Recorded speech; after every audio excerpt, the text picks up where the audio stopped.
Sometimes there are indie games that I encounter that can be frustrating since they have fresh and unique ideas, but they can't quite get over the finish line in some fashion. I remember loading up the demo of SCHiM a month or two ago around the time of Steam Next Fest, and while it was cool, I remember hoping that its elements that felt disjointed and a bit incomplete were tied to it piecing together elements from different phases of the game. Sadly, for the most part, playing the final game, it just seems to roll that way. The elements seem to mostly be there is the shame. There is a sort of storyline going on, with you being part of the shadow of a boy who progresses into being a man, who then hits rock bottom. In general, your goal will be to try to reunite with him, and you'll do this by hopping from shadow to shadow, sometimes manipulating or using elements in the environment to help you progress in a puzzle-like manner as well. The issue is just that it feels like a set of bigger ideas that needed to be scaled back. While you start with the boy and interact with him and his world very briefly, you then spend a fair amount of time simply hopping through phases of his life.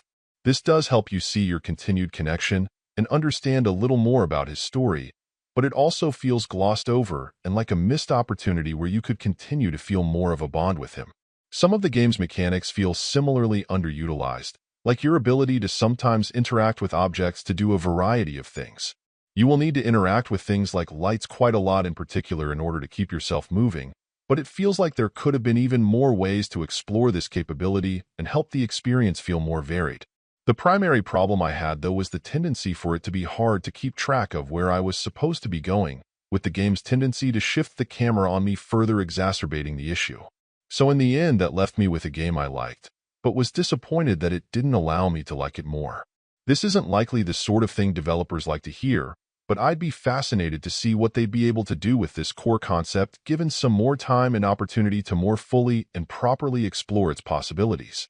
SCHiM is pretty memorable and interesting, without a doubt, but it's also hard not to stumble on the fact that it doesn't feel like a concept that's really met its potential. Overall, my final score for the game ended up being a 7. And if you're interested in picking it up, it's currently available on the Switch eShop for $24.99. Thank you for taking the time to listen to this review. And if you'd like more information or ideas of indie games worth checking out on Switch, be sure to click on the link provided in the description. Until next time.